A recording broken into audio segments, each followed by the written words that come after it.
देख रहे हैं अपना फेवरेट डिबेट शो महाभारत। और महाभारत में आज बात होगी उस बाबा की जिस पर इतनी श्रद्धा, इतना प्रेम भक्तों ने लुटाया, लेकिन बाबा को वो रास नहीं आया।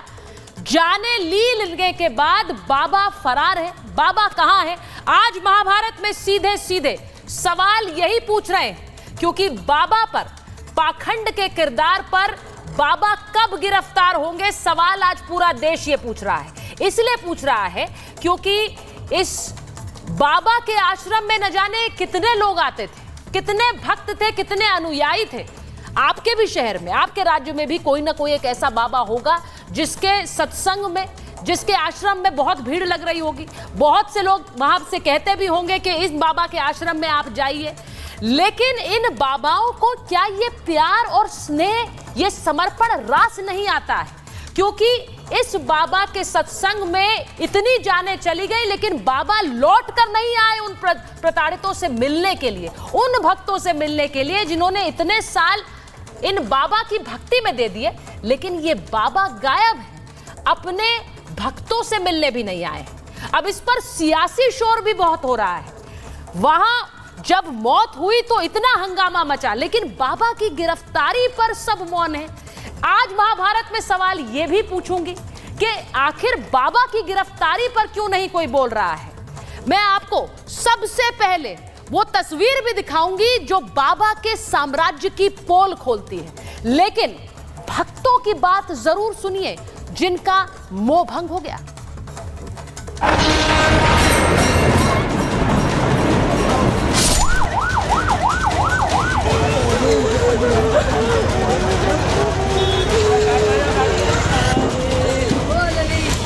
चलते वक्त बाबा ने कि मेरे चरणों की धूल लो, धूल के चक्कर में जनता ऐसी भागी है, तो एक के ऊपर ऐसे बढ़ते चले गए। कम से कम देखने तो आते अपने भक्तों को कि मेरे भक्त कितनी तकलीफ में, कितनी मुसीबत में है, वो छिप कर बैठ गए। जितने भी ये ढोंगी बाबा हैं, जब व्यक्ति कोई भगवान नहीं हो सकता और न किसी को ठीक कर सकता है, तो चमत्कार करते हैं तो वे खुद ही ठीक हो जाए। दोषी बाबा है, बाबा की वजह से भीड़ हुई है। अभी कहीं भागवत कथा भी होती है, उसमें भी लोग सुनने जा सकते हैं। ये थोड़ी है कि किसी को सुनने वाले को आप जेल कर दो।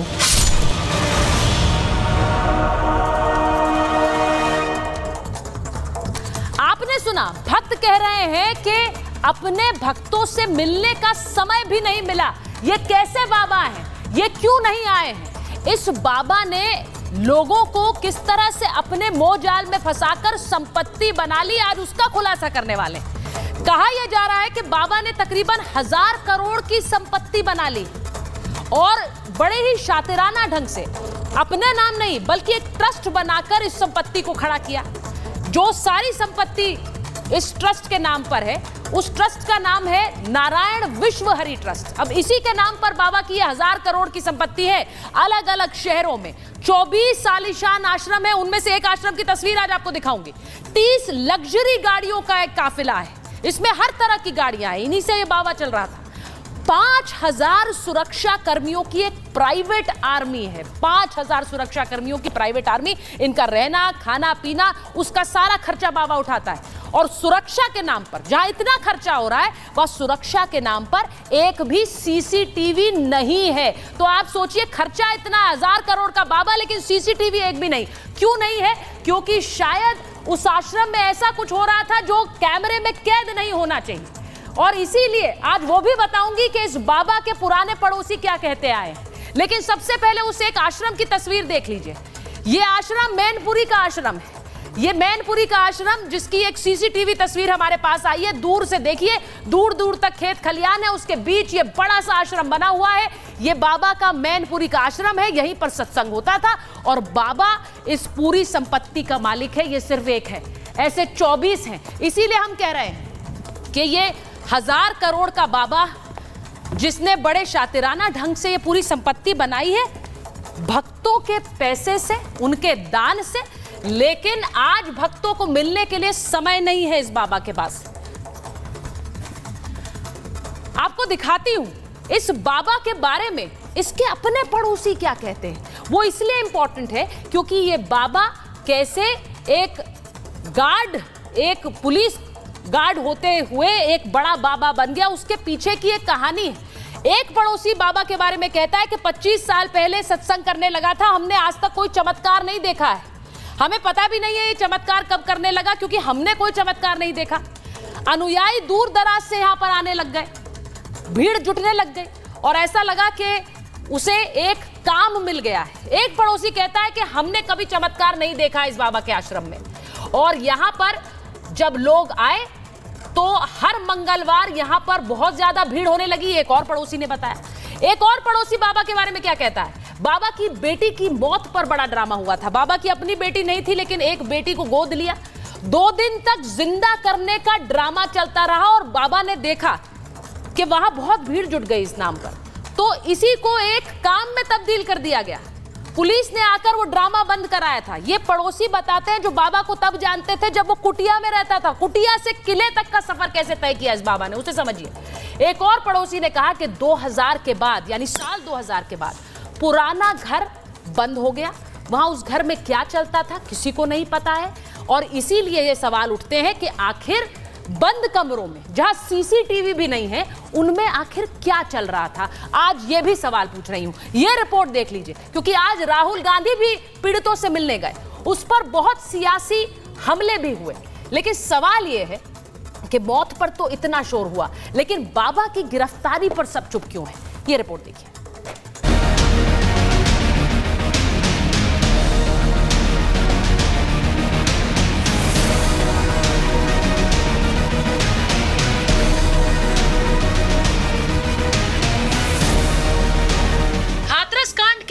पाखंडी बाबा सूरजपाल की पोल खुलने लगी है। बाबा के रहस्यों से पर्दा उठने लगा है। पाखंडी सूरजपाल की संपत्तियों को लेकर चौंकाने वाले सच सामने आ रहे हैं। बाबा फिलहाल फरार है, लेकिन यूपी पुलिस उसके आश्रमों पर लगातार दबिश दे रही है। इसी कड़ी में सियासतदान भी कूद पड़े। राहुल गांधी आज पीड़ितों से मिलने पहुंचे, लेकिन पीड़ित महिला ने बता दिया कि साजिश किसकी थी। पूछ रहे थे आपकी माँ थी, कहाँ गई थी, सत्संग में गई थी, तो घटना किस तरह हुई। मैंने बताया उनको कि घटना किस तरह से हुई थी। चलते वक्त बाबा ने कि मेरे चरणों की धूल लो। धूल के चक्कर में जनता ऐसी भागी है, तो एक के ऊपर ऐसे पड़ते चले गए हैं। पाखंडी सूरजपाल के भक्तों का दावा है कि उसके आश्रम में चढ़ावा नहीं लिया जाता, लेकिन इसके बावजूद बाबा की 1000 करोड़ की संपत्ति है। बाबा का साम्राज्य शहर शहर फैला है। यूपी, उत्तराखंड, राजस्थान, हरियाणा और दिल्ली में आश्रम है। बाबा के पास सैकड़ों बीघा जमीन है। आखिर ये सब कुछ आया कहाँ से?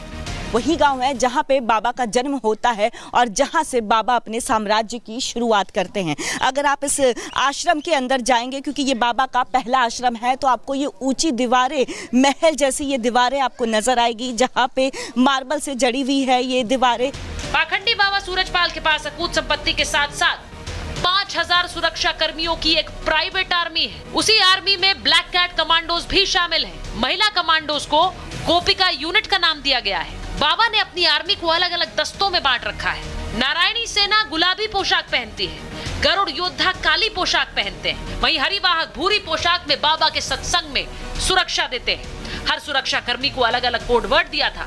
कोड वर्ड के हिसाब से तय होता है कि वो बाबा के कितने करीब जा सकता है। नारायण हरि परमात्मा ने पहचान दी है, ध्यान दिया है, हरे सत्य के साथ में। बाबा के आश्रम में एक खास तरह की चाय भी मशहूर है। दावा किया जाता है कि इस चाय को पीने के बाद भक्तों को सीधे भगवान नजर आने लगते हैं। अब सवाल यह है कि बाबा आश्रम में ऐसी कौन सी चाय पिला रहा था? इस चाय के पीछे क्या रहस्य है? तो जब पीती हैं तो बाबा किस किस रूप में दिखाई देते? आप बोल रही थी कि हनुमान जी। इसी रूप में, हनुमान रूप में ना कहूँ, जैसे दिखाई देते वे लोग कहते हैं कि हमें इस रूप में दिखाई दे, हमें इस रूप में दिखाई दिए। हाँ, जब आता है सबको ना दिखाते हैं। सूरजपाल ने पुलिस की नौकरी छोड़कर पाखंड का ऐसा साम्राज्य खड़ा किया कि 121 जिंदगियां निगल ली। हैरानी की बात यह है कि अपने सत्संग में मानवता का प्रचार करने वाला बाबा हाथरस में अपने भक्तों को तड़प तड़प कर मरते हुए छोड़कर भाग गया। सवाल ये कि इतनी लाशें बिछ गई, लेकिन बाबा जिम्मेदार नहीं।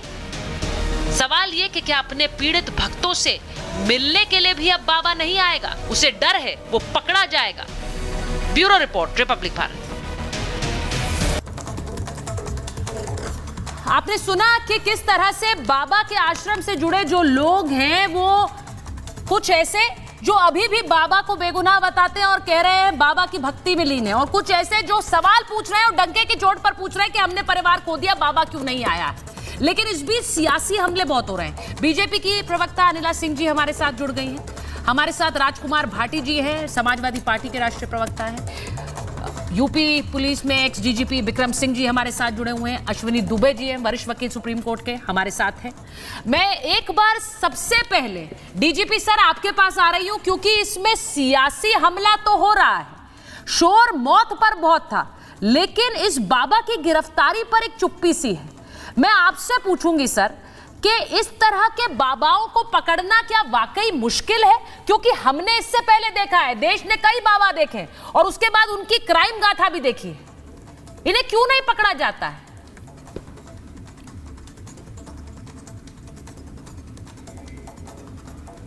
जिनको ढोंगी बाबा है, पुलिस का ये बर्खास्तुदा या बीआरएस वाला कांस्टेबल है, और इसको पकड़ना बिल्कुल ही आसान है।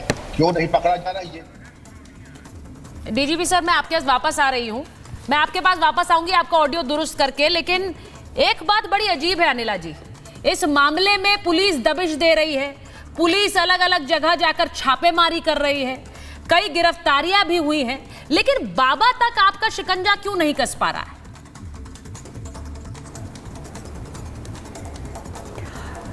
मेरी सबको राम राम। और बिल्कुल बाबा जो हैं वो कहाँ जाएंगे भाई?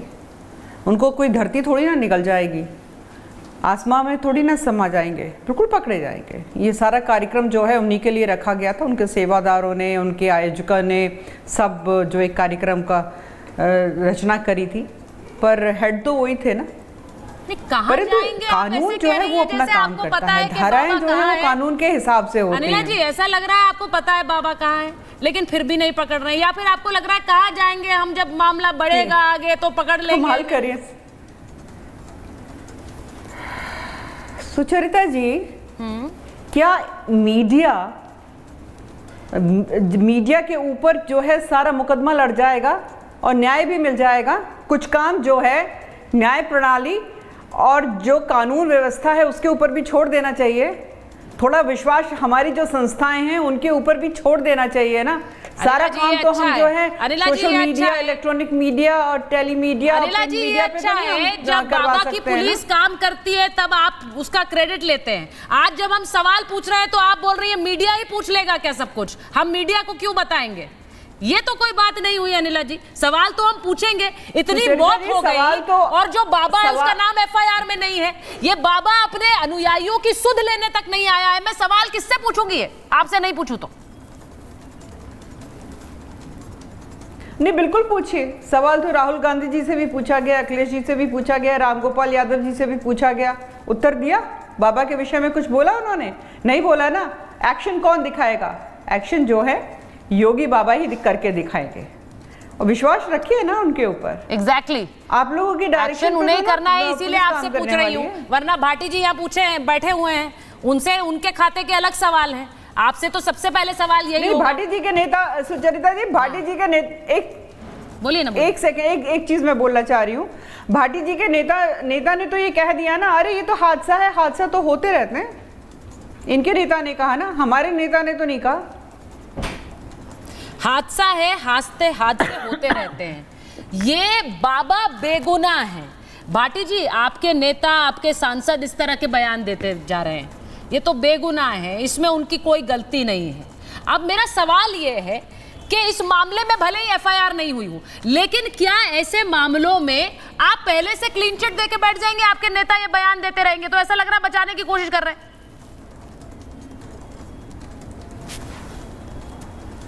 नहीं, प्रोफेसर रामगोपाल जी ने जो बोला है, उन्होंने केवल इतना बोला कि ये कोई साजिश इसमें दिखाई नहीं देती, ये हादसा है। अगला वाक्य अनिला जी ने अपनी तरफ से जोड़ दिया कि ऐसे हादसे तो होते रहते हैं। ऐसा तो उन्होंने नहीं कहा कि ऐसे हादसे तो होते रहते हैं, उन्होंने कहा ये हादसा तो सबको दिखाई दे रहा है। अगर कहीं कोई षड्यंत्र साजिश है तो उत्तर प्रदेश सरकार की जिम्मेदारी बनती है उसे उजागर करे कि क्या षड्यंत्र है इसमें। आपने जो अपनी रिपोर्ट में 3-4 बिंदु उठाए, बहुत कायदे से बहुत सही बिंदु आपने उठाए, मैं उनसे सहमत हूँ पूरी तरह। पहली बात तो हमें ये भी सोचनी पड़ेगी कि ऐसे बाबा फ्रॉड बाबा कैसे रातों रात तैयार हो जाते हैं, कैसे बड़ी प्रॉपर्टी खड़ी कर लेते हैं, कैसे लोगों को ठगते हैं। दूसरा ये भी महत्वपूर्ण सवाल है कि लोग, भोले भाले लोग इनके भुलावे में आ क्यों जाते हैं, चमत्कार की आशा क्यों रखते हैं। उन्हें ऐसी वैज्ञानिक शिक्षा दी जाए, इतना जागरूक किया जाए कि वो इनके बहकावे में ना आए। तीसरा आपका ये बिंदु भी महत्वपूर्ण है कि जब बाबा ने भीड़ जुटा ली तो उन्होंने मैनेजमेंट क्यों नहीं किया। जब उनके पास इतने संसाधन है, इतनी मैन पावर है, तो मैनेजमेंट होना चाहिए था। लेकिन इसका जो सबसे महत्वपूर्ण बिंदु है वो आपकी डिबेट में बिल्कुल नहीं आया, उसे भी जोड़िए आप। अच्छा सर, आप क्या सरकार और प्रशासन की भी कोई जिम्मेदारी है या नहीं है। प्रशासन से अनुमति ली गई थी और कहा गया था कि लगभग 80,000 लोग आएंगे। 80,000 लोगों के बीच में अगर प्रशासन ने अनुमति दी है तो प्रशासन की जिम्मेदारी बनती थी कि वो पर्याप्त मात्रा में पुलिस डिप्यूट करते, पर्याप्त मात्रा में एम्बुलेंस की व्यवस्था होती, फायर ब्रिगेड की व्यवस्था होती, डॉक्टरों की व्यवस्था होती। किसी हादसे से बचाव के लिए सरकार को, प्रशासन को चौकस रहना चाहिए था। और मैं तो राजनीति से ऊपर उठ के, पार्टीबाजी से ऊपर उठ के कहना चाहता हूं कि हमारे देश में क्राउड मैनेजमेंट की बहुत ज़्यादा कमी है। इस ओर हमारी सभी सरकारों को ध्यान देना चाहिए। हम भीड़ जगह जगह इकट्ठे होती, केवल बाबाओं की वजह से भीड़ आपने मेरा सवाल शायद अनिला जी से सुना नहीं, सामाजिक कार्यक्रमों, क्योंकि कई बार ऐसा होता है कि राजनेता अपनी अपनी भी स्क्रिप्ट चलाते हैं। आप कह रहे हैं कि आपने सुरक्षा को लेकर कोई सवाल नहीं किया। अनिला जी से मैं क्या सवाल कर रही थी भाई? अनिला जी से यही सवाल कर रही थी ना, यही सवाल भी पूछ रही थी कि इतना बड़ा हादसा हो गया, बाबा तक अभी तक आप पहुंचे क्यों नहीं है। मेरा सवाल ये, आप तो बैठकर कह रहे हैं कि ढोंगी बाबाओं के पीछे लोग जाते हैं, लेकिन आपके नेता क्लीन चिट देने में लगे हैं, तो उनसे भी सवाल राजकुमार भाटी पूछेंगे? किसी ने क्लीन चिट नहीं दी है, ना किसी को क्लीन चिट देने का अधिकार, किसी ने क्लीन चिट नहीं दी है। आप दिखा दो, बयान सुनवा दो, किसने क्लीन चिट दी है।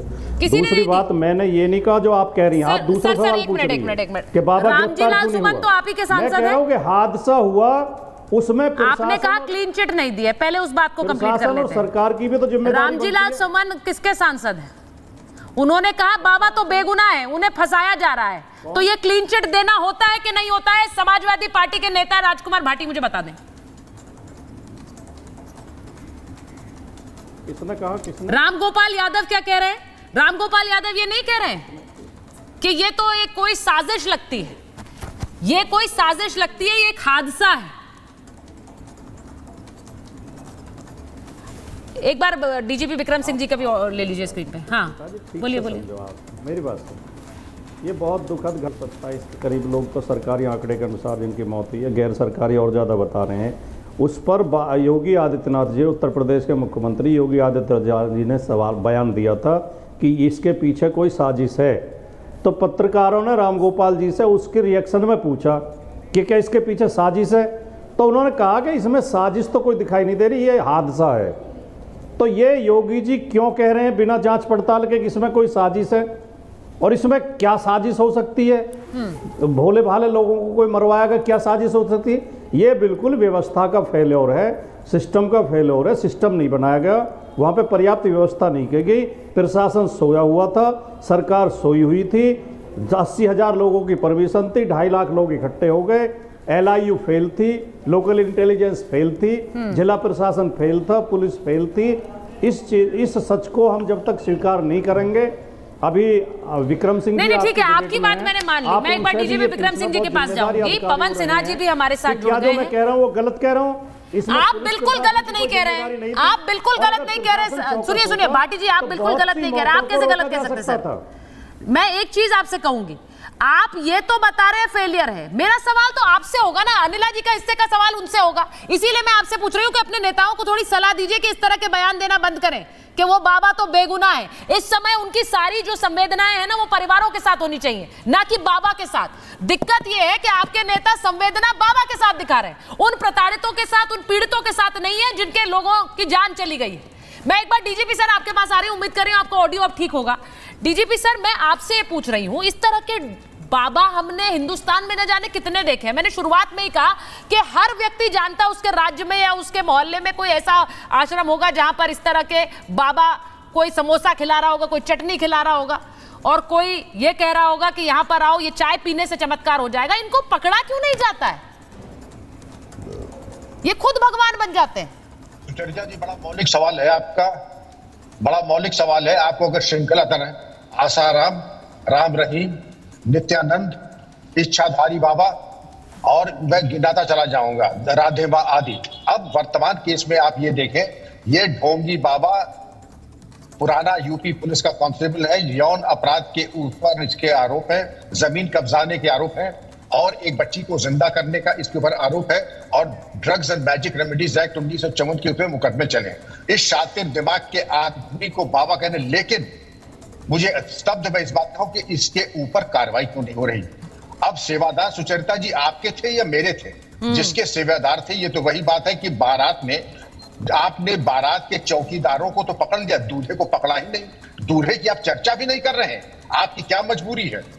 और ये बिल्कुल सही है कि एक होता है प्राइमा फसाई, और प्राइमा फसाई यानी प्रथम दृष्टया डीएम एसएसपी की जिम्मेदारी है, और 125 लोग जहां मरे हैं, डीएम एसएसपी के ऊपर कार्रवाई ना हो।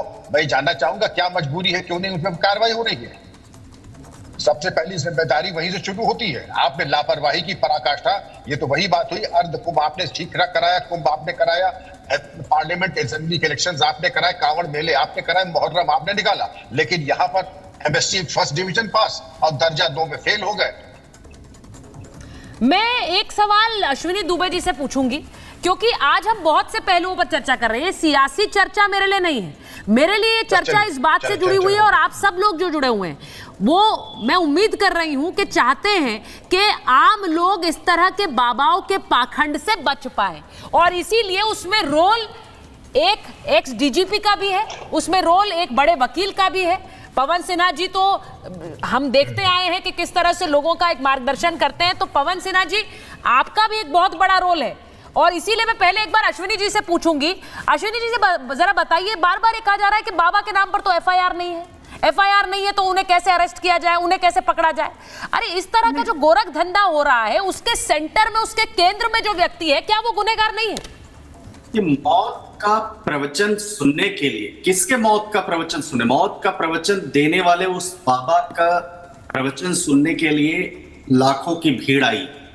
आयोजक मंडल की भी जिम्मेदारी होती है, बाबा की भी जिम्मेदारी होती है कि ये इन्फॉर्म करे एडमिनिस्ट्रेशन को। जब 80,000 की परमिशन दी गई तो 2.5 लाख लोगों का वहां पहुंचना प्रथम दृष्टया साबित करता है आयोजक मंडल की तरफ से और मौत का प्रवचन दे रहे उस बाबा की तरफ से, जो डिसीटफुल लोगों को, भोले भाले लोगों को बहका कर, फुसला कर, गलत दावा दिखाकर, गलत क्लेम करके एक भीड़ में आने के लिए। ये ऐसा नहीं कह सकते आप फर्स्ट हैंड रिस्पॉन्सिबिलिटी की कोई चमत्कारी भगवान वहां उत्पन्न हो गए, ईश्वर। एक डिसीटफुल क्लेम करने वाला नवरंगी कपड़ों में बैठा व्यक्ति जो ये कहता है कि मेरे पास असीम शक्तियां हैं, जो सीसीटीवी फुटेज नहीं लगाता, जबकि मैंडेटरी होता है ऐसी चीजों को एग्जैक्टली। और पुलिस प्रशासन की व्यवस्था सुचारिता जी बाहर की है। घटना के लिए जिम्मेदारी इसलिए बाबा की, क्योंकि अंदर की व्यवस्था उस बाबा की ही थी, बाबा की ओर से की जानी थी। बाहर की कानून व्यवस्था रखने की जिम्मेदारी एक फर्स्ट टाइम कह सकते हैं पुलिस प्रशासन की। उसके अलावा सिर्फ आयोजक मंडल नहीं, किसको देखने के लिए आए।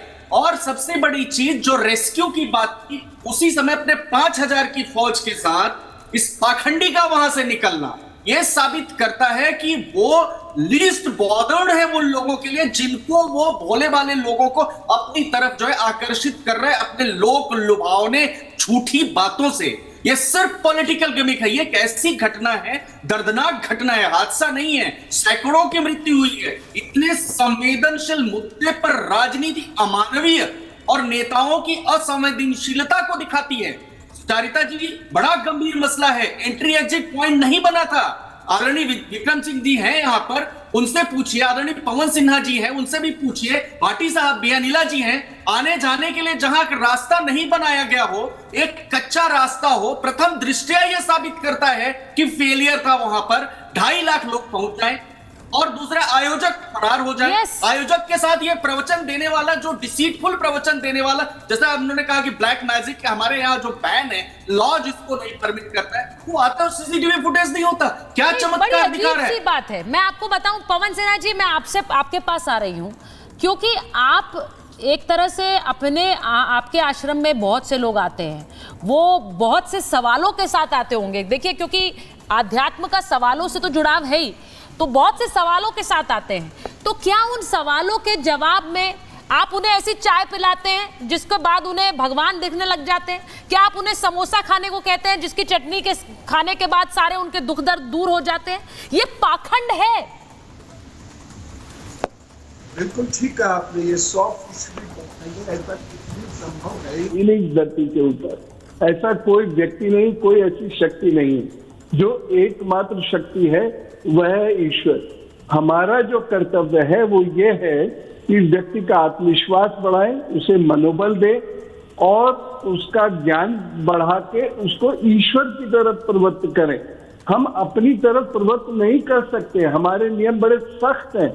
हम कभी भी भगवान के रोल में हो ही नहीं सकते।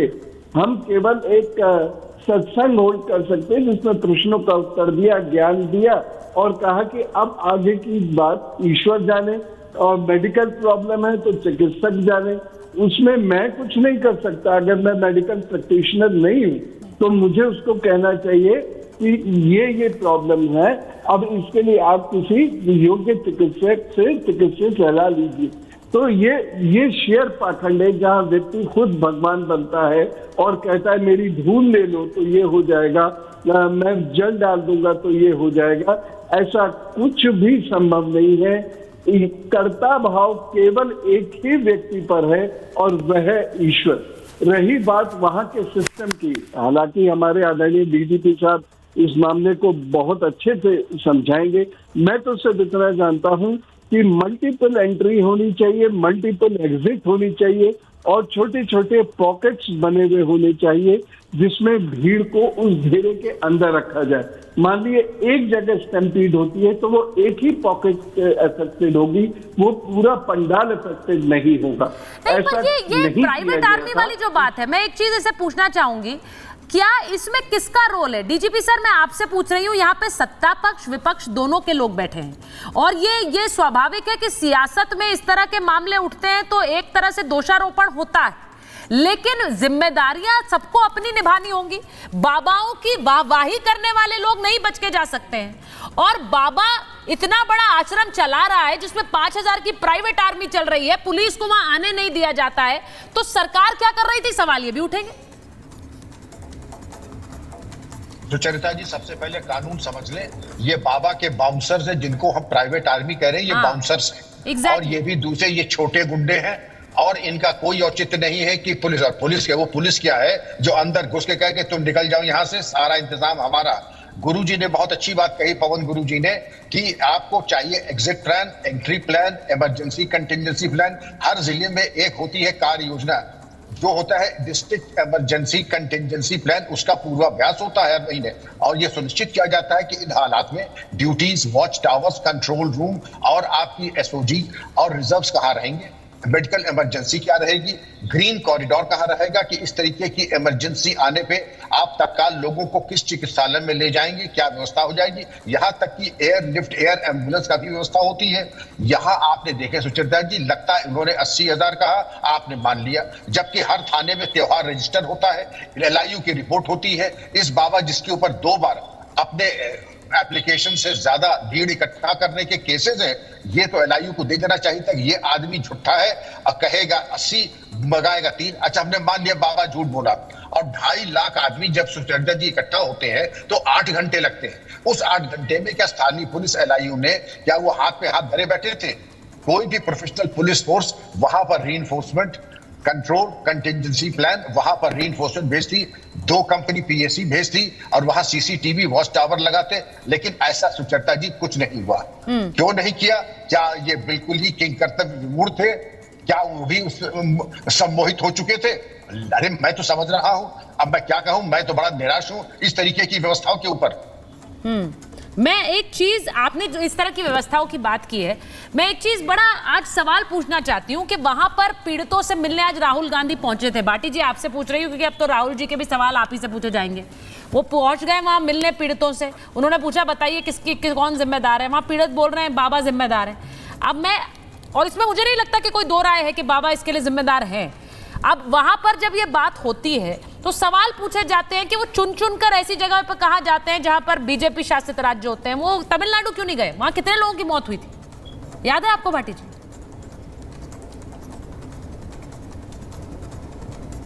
नहीं, बिल्कुल ये सवाल नेताओं से पूछा जाना चाहिए, चाहे सत्ता पक्ष के नेता हों, चाहे विपक्ष के हों, चाहे हमारे पक्ष के हों या हमारे विरोधी हों, कि हादसों पे सभी पे बराबर चिंता होनी चाहिए, सब जगह जाना चाहिए, सबसे मिलना चाहिए। लेकिन ये तो दोनों तरफ से पूछा जा सकता है। बिल्कुल पूछा जाएगा। जब मणिपुर जैसी घटना पर प्रधानमंत्री बोलते नहीं है तो तब भी सवाल उठता है।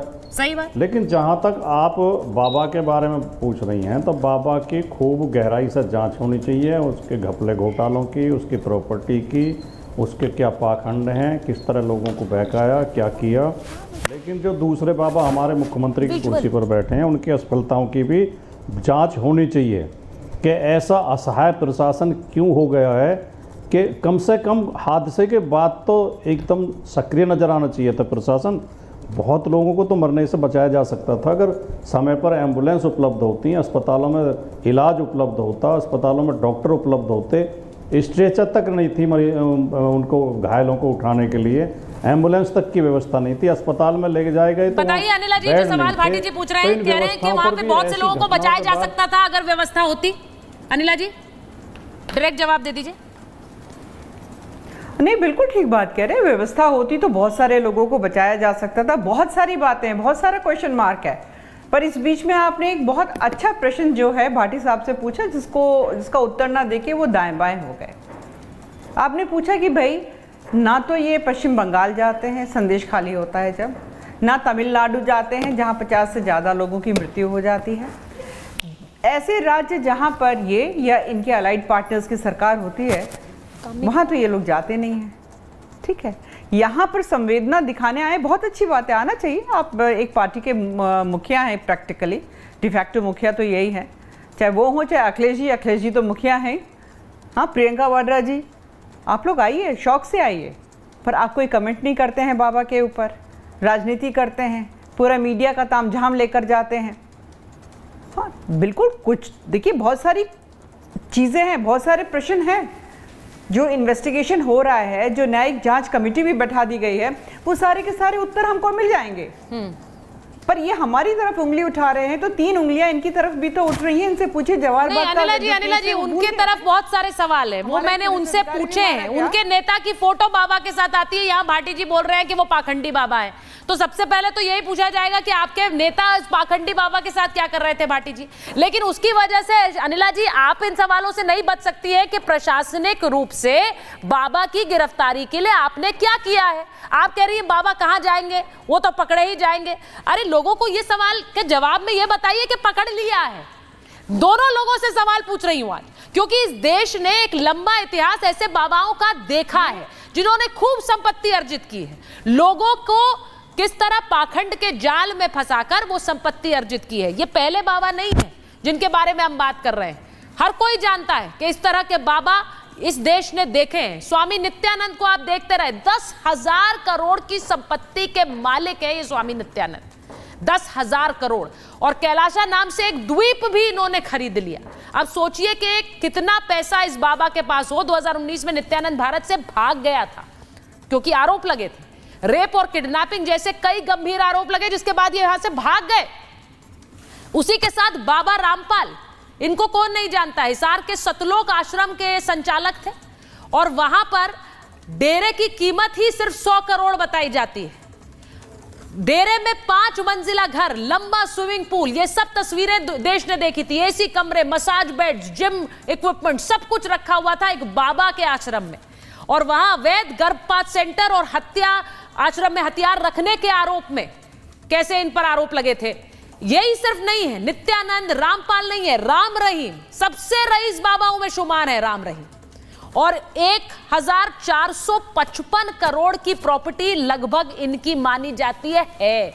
सिरसा के डेरे में वहां सच्चा सौदा के वो प्रमुख है और वहां से राम रहीम पर मर्डर और रेप जैसे आरोप है जिसकी सजा काट रहा है। ये सिर्फ राम रहीम की बात कर रही हूं। उसके अलावा आसाराम बापू, जिनको लोग बापू कहते हैं, आसाराम बापू, देश में 400 से ज्यादा आश्रम है और 400 से ज्यादा आश्रम, 1500 से ज्यादा सेवा समितियां हैं आसाराम बापू की, 17,000 से ज्यादा बाल संस्कार केंद्र हैं, बाल संस्कार केंद्र। देश भर में 40 से ज्यादा गुरुकुल। और आरोप क्या लगे इन पर? रेप और किडनैपिंग के आरोप लगे, जिसमें दोषी भी करार हुए। आसाराम को आजीवन कारावास हुआ है। तो सोचिए, ये पहली बार नहीं है इस तरह के बाबा सामने आए। लेकिन मेरा सवाल सबसे बड़ा यही है, निशा जी हमारे साथ जुड़ गई हैं, साइकोलॉजिस्ट हैं। निशा जी, जरा मुझे बताइए, आज एक बड़ी अजीब सी बात सामने आई। एक महिला कैमरे पर आकर बोलती है, ऐसी चाय हम पीते थे आश्रम में जाकर, बाबा का आशीर्वाद था और उस चाय को पीने के बाद हमें भगवान नजर आते थे। ये बाबा हैं और इनके आश्रम में लोग जा रहे हैं, उन्हें ही भगवान समझ रहे हैं। कैसे हो रहा है ये जितने भी बाबा की आपने बात की है, और ऐसे और भी कितने बाबा हैं जो ये बोलते हैं कि हमारे पास सुपर नेचुरल पावर्स हैं, हमें बहुत ज्ञान है और हम दुनिया को ठीक कर देंगे। तो पहली चीज़ ये है, ये सब बाबा एक ग्रेंडियोसिटी, डिल्यूजन ऑफ ग्रेंडियोसिटी कहते हैं, या जीडी के नाम से ये जाना जाता है। जब इंसान को ऐसा लगता है कि मेरे पास एक सुपर पावर आ गई है और वो सारी दुनिया को ठीक कर सकता है। तो जितने भी ये बाबा है वो कहीं ना कहीं ग्रेंडियोसिटी ऑफ डिल्यूजन ऑफ ग्रेंडियोसिटी से सफ़र कर रहे होते हैं। और ये डिल्यूजन ऑफ जो ग्रेंडियोसिटी है वो कहीं ना कहीं लो सेल्फ एस्टीम और डिप्रेशन से कोरिलेट होता है। और अपनी इमोशंस को पॉजिटिव रखने के लिए लोग और ऐसे बाबा अपने आप को ऐसे शब्द बोलते हैं और दुनिया को इससे प्रभावित करते हैं। रही बात जितनी भी हमारी दुनिया है, जैसा कि एक औरत ने बोला कि चाय पीकर मैं मंत्रमुग्ध हो गया, तो कहीं ना कहीं आपको ये समझना पड़ेगा कि इमोशनल फूल हिप्नोटाइज करना ये एक नॉर्मल चीज हो गई है। आप पिए भी नहीं कुछ, मैंने कुछ खाने में मिला दिया, ये बहुत नॉर्मल है। आप नशे के बिस्किट दे देते हैं, उसके बाद बहुत बार कई बार ट्रेन्स में ऐसा कुछ हो जाता है बुरा आपके साथ। रही बात सिर्फ इतनी ही नहीं, डिल्यूजन्स के साथ साथ एल्यूजन्स भी होते हैं, हेलुसिनेशंस भी होते हैं, और इसके बहुत सारे रीजंस हैं। हमारी पब्लिक इमोशनल है और उन्हें फूल बनाना, मूर्ख बनाना बहुत आसान है। एक लाइन होती है रिलीजन के प्रति, फेथ के प्रति अपना लगाव होने की, पर जब आपको ऐसे लोग बोलते हैं कि चाय पीकर ही मंत्रमुग्ध हो गए, अब चाय हो सकता है स्वादिष्ट बनी हो, वहां का ऑरा कैसा था, आपने वहां पर धूप जलाई हुई है, वहां पर परफ्यूम्स चल रहे हैं, क्योंकि आजकल जितने भी बाबास के आश्रम होते हैं, नहीं देखिए, एक चीज बड़ी क्लियर है। एक और महिला ने एक बार इससे पहले बोला, एक महिला ने ऐसा बोला कि हमें तो 10 सर वाले भगवान नजर आए। अब नहीं पता हमें कि उस चाय में ऐसा क्या मिलाकर पिला रहे हैं भाई कि 10 सर वाला कोई भी व्यक्ति हमें 2 बार 3 बार दिखने लगता है जब इस तरह का कोई भी ऐसा पदार्थ मिला दिया जाए। तो हमें नहीं पता उस चाय में क्या मिलाया जा रहा था, लेकिन इस तरह का पाखंड चल रहा था। पोस्टर लगे रहते थे, लोग जा रहे थे वहां आश्रम में, लाखों की भीड़ वहां पर जुट रही थी, ये सब चल रहा था। मेरा सवाल आपसे है भाटी जी, और फिर आप अनिला जी से सवाल पूछ सकते हैं, क्योंकि ऐसा डिबेट में लग रहा है वो आपसे सवाल पूछ रही है, आप उनसे सवाल पूछ रहे हैं, मेरे सवालों का जवाब दोनों नहीं दे रहे हैं। मैं आपसे सवाल ये पूछ रही हूं कि आपने माना ये बाबा पाखंडी है, माना ना, ये बाबा पाखंडी है, आप खुद ही कह रहे हैं। तो अगर बाबा पाखंडी हैं तो एक बड़े नेता उनके आश्रम में जाते हैं, उनके साथ तस्वीर सामने आती है, तो लोग पूछेंगे ना पाखंड को बढ़ावा क्यों दे रहे हैं आपके नेता। देखिए, राजनीतिक लोगों को कहीं बुलाया जाता है सम्मान से, तो वो जाते हैं आमतौर पर सत्संग वगैरह में, रामलीलाओं में, धार्मिक आयोजनों में, खेल की प्रतिस्पर्धाओं में। अब जिन बाबाओं के अभी आपने नाम लिए जो हत्या और बलात्कार जैसे आरोपों में जेल के अंदर बंद हैं और जिनमें से एक को सजा भी हो चुकी है, उनके साथ आपको माननीय मोदी जी से लेकर आडवाणी जी, अटल बिहारी वाजपेयी जी, योगी आदित्यनाथ जी, तमाम नेताओं के आपको फ़ोटो और वीडियो मिल जाएंगे उनके आश्रमों में, उनके सत्संग में, उनके समर्थन में बोलते हुए। हमारे नेता तो खाली गए थे, उनके समर्थन में तो बोल कर नहीं आए, उनके समर्थन में बोलते हुए मिल जाएंगे। मोदी जी के वीडियो राम रहीम के समर्थन में बोलते हुए भी हैं, आसाराम जी के समर्थन में बोलते हुए भी हैं कि इन्हें अद्भुत शक्तियाँ प्राप्त हैं, अलौकिक शक्तियाँ प्राप्त हैं। मैंने तो शुरू में एक बात कही थी कि राजनीति से ऊपर उठ के, पार्टीबाजी से ऊपर उठ के हमें समस्या का हल खोजना चाहिए। महाराष्ट्र में एक कानून है जो लंबे संघर्ष के बाद और कई लोगों की बलिदान के बाद बना। नरेंद्र दाभोलकर और कलबुर्गी जैसे लोगों ने कुर्बानी दी, तब जाके वो कानून में अंधविश्वास और चमत्कार दिखाने का कोई दावा करे तो उसके खिलाफ कानून है, उसे गिरफ्तार किया जाएगा, उसे कोर्ट के सामने पेश किया जाएगा, उसे सजा हो जाएगी। तो ऐसा कानून उत्तर प्रदेश सरकार लेके आए, हमारी पार्टी समर्थन करेगी। मैं आपके चैनल पर ये घोषणा कर रहा हूँ, जड़ समस्या की जड़ पे प्रहार करो। स्कूली शिक्षा में, विश्वविद्यालयों में वैज्ञानिक शिक्षा दी जानी चाहिए, प्रगतिशील शिक्षा दी जानी चाहिए। अंधविश्वास के खिलाफ कक्षाओं में पढ़ाया जाना चाहिए, अंधविश्वासियों को उजागर बेनकाब करना चाहिए, बेपर्दा करना चाहिए। हम एक घटना हो गई, हादसा हो गया, 1-2 दिन चर्चा करेंगे और फिर सब अंधविश्वास को परोसने में लग जाएंगे, अंधविश्वास को बढ़ाने में लग जाएंगे। इस तरह तो तस्वीरें जो हम चला रहे हैं हल नहीं होगी। ये तस्वीरें देखकर कोई समझ सकता है, मुझे नहीं समझ आता, लेकिन क्या जो लोग टीवी पर देखते हैं और आप जैसे नेता देखते हैं, अनिला जी आप एक पढ़ी लिखी नेत्री हैं अपनी पार्टी के, भाटी जी हैं, वो तो वकील भी हैं, मुझे ये बताइए कि वो आप लोग ये तस्वीरें देखकर क्या समझते हैं? ये लोग क्या अपने अनुयायियों का भला कर रहे हैं? कतई नहीं कर रहे हैं। उन्होंने कहा कि क्रैकडाउन के लिए एक आप ऐसा प्रस्ताव लाए, हम तो चाहते हैं साथ में, ऐसे बाबाओं की भरमार है, यहां तो एक बाबा नहीं पकड़ा जा रहा। मैं 2 बात यहाँ पर कहना चाहूँगी। मुझे अच्छा लगा भाटी साहब ने कहा कि राजनीति से ऊपर उठकर हमें इस तरफ कदम उठाना पड़ेगा कि एक जागरूकता हो और लोगों को समझ में आए कि किस प्रकार के बाबाओं को आपको फॉलो करना है। तो अब ये कहते हैं ना, it is a high time जो इस प्रकार के जो धार्मिक कार्यक्रम होते हैं, समागम होते हैं, रिलीजियस कॉन्ग्रीगेशंस होते हैं, उनके लिए प्रोटोकॉल बनना चाहिए, जो कि अभी तक नहीं है, बनना चाहिए। कई बार प्रशासन भी अपने हाथों को बंधा हुआ पाता है, क्योंकि कोई एक प्रॉपर प्रोटोकॉल उनके पास है ही नहीं कि क्या फॉलो करना है और क्या नहीं करना है, वो होना चाहिए। दूसरी बात मैं यहाँ पर कहना चाहूँगी, बिल्कुल एक सड़ी मछली पूरे तालाब को गंदा कर देती है, पर भारत तो वो धरा रही है ना जहाँ एक से एक महान महात्मा, संत, बाबा, योगी रहे हैं और अब भी हैं।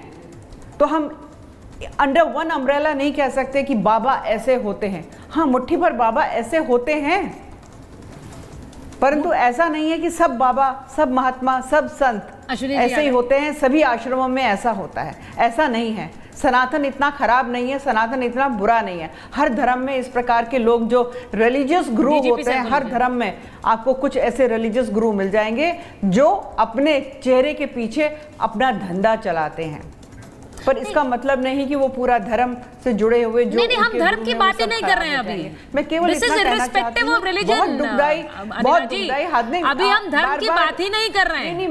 हर धर्म में ऐसे लोग मिलते हैं जो लोगों का सिर्फ इस्तेमाल कर रहे हैं। अभी मैंने जो तस्वीर दिखाई अनिला जी, 10,000 करोड़ की प्रॉपर्टी, 1000 करोड़ की प्रॉपर्टी, अरे भाई ये पैसा इनका अपना थोड़ा ही है। जो लोग जाते हैं उन्हें लगता है कि हम 10 रुपए देंगे तो हमारे जो सारे दुख हैं वो हर लिए जाएंगे। बाबा के पास वो अपनी 10 रुपए की कमाई जो उनके लिए शायद मायने रखती होगी, वो चरण में चढ़ा के आ जाते हैं। लेकिन वो बाबा क्या कर रहे हैं? इतनी 1000 करोड़ की प्रॉपर्टीज कैसे बन जाती है भाई? ये ढोंगी बाबा है ना? नहीं, ढोंगी बाबा है, लेकिन पर ये मुट्ठी भर लोग हैं। ये ऐसे ही नहीं फल फूल जाते हैं। डीजीपी सर, मेरा सवाल ये है, ये बाबा ऐसे ही थोड़ी फल फूल जाते हैं। लग रहा है कि पूरा कोई व्यक्ति 5000 की प्राइवेट आर्मी लेकर चल रहा है तो वो ऐसे ही फल फूल गया, इतना बड़ा बन गया, इतना बड़ा आश्रम मैनपुरी में चला रहे हैं। ऐसे 24 आश्रम है उनके। यहाँ पे कोई छप्पर डाल लेता है तो पुलिस डंडा मारने आ जाती है कि कैसे डाल लिया भाई। होता है ये संगठित अपराधियों का जैसे गिरोह चलता है, एक बॉस होता है और उसमें हायरार्की होती है, और भ्रष्टाचार और ये अपना साथ चलाते हैं।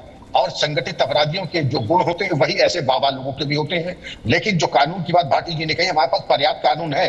रासुका, आप पब्लिक ऑर्डर में बाबा जी को साल भर के लिए भेज दीजिए। Drugs and magic remedies act 1954 उसमें भेज दीजिए। अरे आपके तर्कस में इतने तीर के पहले तो तय कर लीजिए आपको कार्रवाई करनी है नहीं करनी है। अगर करनी है तो पहले शुरू तो कर दीजिए, आज कर दीजिए। लेकिन अब कानून जब आएगा तो बड़ा स्वागत की बात है, जरूर आए, लेकिन वो कानून आए उसकी भी हम वही दुर्गत करें जो हम रासुका का कर रहे हैं, आज drugs and magic remedies act कर रहे हैं। और ये मान के चलिए जो चाय वाय होती है, मैं अपने अनुभव से बता रहा हूँ, इसमें गांजा, भांग, अफीम दिखा करके ये लोगों को पिलाते हैं, जिसमें नारायण के दर्शन होते हैं। और इस दवा का असर वही उतरता है जब थाने जाते हैं और थाने की सेवा जब मिलती है, थाने की सेवा की ऐसा तिरस्म होती है कि अच्छे को जो है इलाज हो जाता है थाने में। अच्छे का इलाज हो जाता है, लेकिन मुश्किल ये पड़ती है कि जब ये बाबा इतने बड़े हो जाते हैं कि इनके समर्थकों की एक पूरी लंबी चौड़ी भीड़ हो जाती है, तो हर नेता को उस भीड़ का समर्थन भी चाहिए। होता यही है, और इसीलिए फिर हम राजनीतिक हित के चलते ऐसे बाबाओं पर क्रैकडाउन करने से बचते हैं, क्योंकि हमें लगता है इस बाबा पर क्रैकडाउन किया तो उनके सारे भक्त यानी कि हमारे सारे वोट चले जाएंगे। ये होता है कि नहीं होता है? ये फैक्ट है। पवन सिन्हा जी आप बताइए। मैं इसलिए पूछती हूं क्योंकि भाई उनकी कितने चर्चाएं हो रही हैं। ये तस्वीरें जो मैं इस वक्त चला रही हूं, बड़े बड़े आश्रम में लग रहे हैं टेंट, उसमें लोग आ रहे हैं और वहां वीडियो चलाने की अनुमति नहीं है। आप वीडियो नहीं चला सकते। और कई हमने तस्वीरें चलाई जब प्राइवेट आर्मी पर लोग, जो उनकी प्राइवेट आर्मी है वो लोगों को हटा रही है कि वीडियो कोई नहीं लेगा। ऐसा क्या कर रहे हैं कि वीडियो नहीं ले रहे? आप लोग बोलते हैं ऐसे कि वीडियो नहीं चलाना है, कुछ भी हमें यहाँ पे चाहिए नहीं कि कुछ कवर हो। सॉरी मैं आपको बार बार ऐसे पूछ रही हूँ, लेकिन मैं जानती हूँ कि आप ऐसा नहीं करते, इसलिए पूछ रही हूँ। कोई भी वीडियो बनाए तो इसमें कोई प्रॉब्लम की बात नहीं। एक अच्छी बात है, किसी ने अगर वीडियो बनाया है तो वो अच्छी बात तक फैलेगी, तो इसमें तो कहीं कोई परेशानी की बात ही नहीं। वीडियो बनाने के मना करने की कोई आवश्यकता नहीं है, पहली बात। दूसरी बात, ये लोग डिलीजेंट पर्सन नहीं है, ये जीडी के शिकार नहीं है। ये जैसा कि डीजीपी साहब ने कहा कि ये संगठित अपराधी है और उसी हिसाब से इनकी मार्केटिंग होती है। तो कोई भी व्यक्ति यदि ये मार्केटिंग कर रहा है कि मैं ये कर दूंगा, मैं वो कर दूंगा, मेरे पास आ जाओ, ऐसा हो जाएगा, वैसा हो जाएगा, तो ये मान लीजिए कि लोगों को फिर उसके पास नहीं जाना है। लोगों को केवल वहां जाना है जहां पर उनका आत्मविश्वास, मनोबल बढ़ाया जाता है।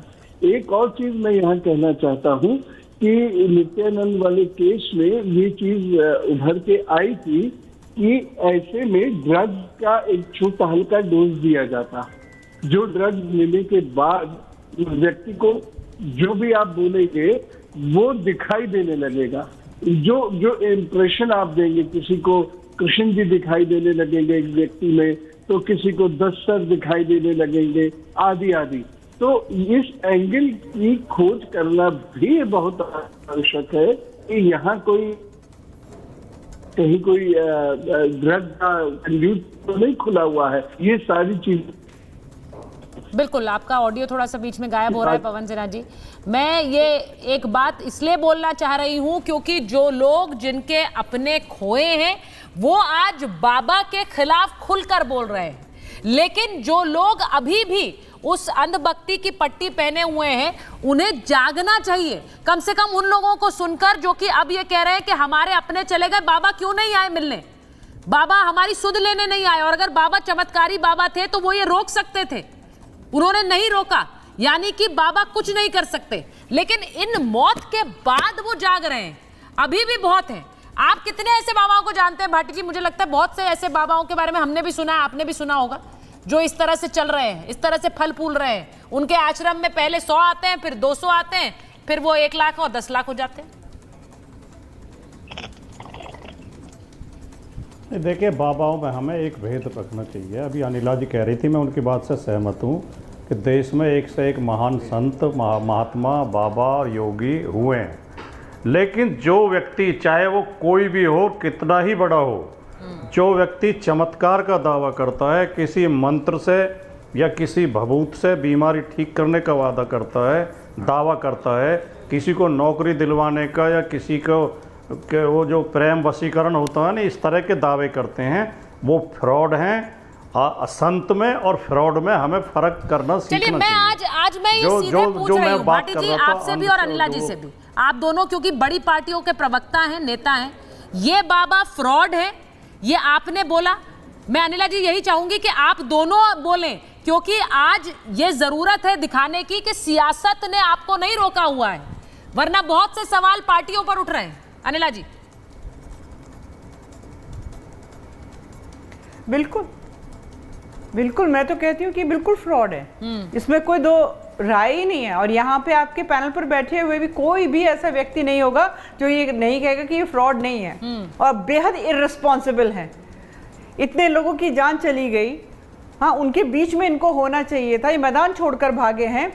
ये धरती, ये धरा, हमारा सनातन इस प्रकार के बाबाओं के खिलाफ है।